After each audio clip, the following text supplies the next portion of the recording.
Olá pessoal, bom dia, boa tarde, boa noite, eu sou o Jean. Vamos finalizar essa jornada aqui, né? A genética além de Mendel, né? Nós aprendemos já, né, as bases da genética com Mendel, né? E nessa aula nós vamos descobrir, né, que a herança genética nem sempre segue regras tão simples, né? Nós veremos como que o ambiente pode influenciar características, conheceremos alelos especiais e entenderemos como diferentes genes podem atuar juntos, né? Então, ao final, nós veremos por que a genética moderna vai muito além das explicações propostas por Mendel. E nesse momento, né, nós estamos revisando os padrões de herança já estudados para preparar o avanço para situações genéticas mais complexas. Observe a linha do conhecimento apresentada no centro da figura. O foco aqui é reconstruir o caminho que percorremos até esse momento, né? Então, comece pelo primeiro tópico, né? As leis de Mendel. Foi a partir delas que compreendemos que as características são transmitidas entre gerações segundo padrões hereditários, né? Então, agora desloque o olhar para o genótipo e o fenótipo. Nesse ponto, né, nós aprendemos a diferenciar a informação genética presente nos genes da característica efetivamente observada no organismo. Depois nós vimos a dominância e a codominância, né? Aqui nós descobrimos que os alelos podem interagir de diferentes maneiras, né, ampliando a compreensão dos modelos mais simples de herança. Prosseguimos, nós chegamos ao sistema ABO, um exemplo humano importante, né, que demonstrou a existência de codominância e alelismo múltiplo, né. Depois nós observamos os heredogramas, que são ferramentas utilizadas para acompanhar a transmissão de características ao longo das gerações e identificar padrões familiares. Agora observe a probabilidade genética, né? Nesse momento, nós aprendemos que a herança não pode ser prevista com certeza para o indivíduo específico, mas ela pode ser estimada por meio de cálculos de probabilidade. Então, chegamos ao último tópico da sequência, né? Então, o foco aqui foi perceber que todos esses conceitos servem como base para estudarmos situações genéticas mais complexas nas quais os padrões observados nem sempre seguem exatamente os modelos clássicos apresentados por Mendel. Beleza? Então, nós vimos agora, acabamos de ver, né? Acabamos de organizar o conhecimento em uma sequência integrada, né? Isso tudo para a gente ver situações que ampliam e complementam o modelo clássico da herança genética. Vamos seguindo aqui mais uma figura. Vamos compreender nesse momento da aula, né, como que os genes e o ambiente atuam juntos para produzir as características observadas no indivíduo. Então, observe primeiro o foco, o bloco da esquerda. Aqui nós estamos analisando os genes como fonte de potencial biológico, né? Os genes eles carregam informações herdadas, né, e fornecem possibilidades para diversas características. Agora olhe para o centro da figura. Perceba que esse potencial não atua isoladamente. Alimentação, atividade física, sono, condições de vida influenciam o desenvolvimento do organismo ao longo do tempo. Em seguida, vamos ver o bloco da direita. O foco aqui é entender que as características observadas resultam da interação entre esses dois fatores, né? Agora vamos acompanhar o exemplo da altura apresentado na parte inferior. Uma pessoa pode herdar genes associados a um crescimento elevado, mas a expressão desse potencial depende das condições em que ele vive. Perceba que não estamos substituindo a genética pelo ambiente, né? Nem o ambiente pela genética. O que observamos é uma ação conjunta, Por isso que indivíduos com características genéticas semelhantes podem apresentar resultados diferentes quando vivem em contextos distintos.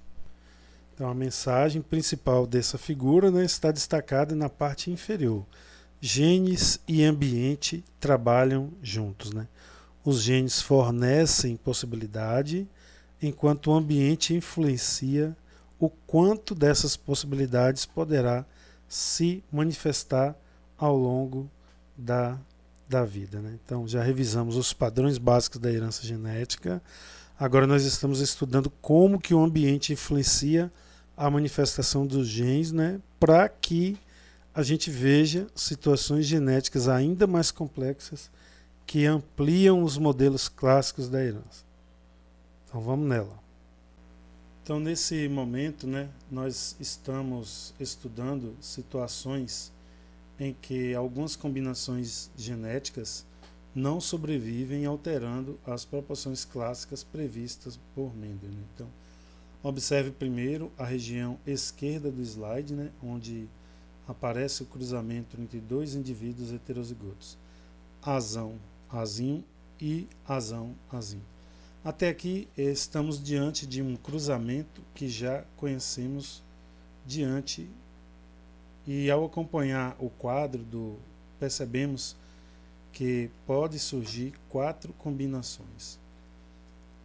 Cada uma dessas combinações, né, inicialmente com 25% de chance. Mas olhe para a parte central da figura, né? O foco aqui é a informação nova dessa figura, né? Nesse exemplo, o genótipo azão é considerado letal. Isso significa que essa combinação pode ser formada normalmente durante a herança genética, mas o organismo não sobreviverá para aparecer entre os indivíduos observados. Então perceba que a genética produziu a combinação, porém ela não participa da população final analisada. E agora vamos ver a região direita do slide, né? Como o genótipo azão deixa de estar presente. Restam apenas os indivíduos viáveis, né? 2 azão-azinho e 1 azinho-azinho. Por isso, a proporção observada deixa de ser a proporção clássica de Mendel, né? E em vez de analisarmos 4 descendentes possíveis, passamos a considerar apenas os 3 sobreviventes. E o resultado final torna-se 2/3 de indivíduos azão-azinho e 1/3 de indivíduo azinho-azinho. Perceba então a principal mensagem dessa figura. Os padrões mendelianos continuam sendo produzidos, mas algumas combinações podem não chegar à fase adulta, e isso faz com que as proporções observadas na prática sejam diferentes das proporções inicialmente previstas. Então, beleza, nós acabamos de analisar os alelos especiais que modificam as proporções esperadas da herança, né? Mais na frente nós estudaremos a situação em que os genes diferentes tendem a ser herdados juntos, né? Ampliando ainda mais a complexidade genética. Aqui nós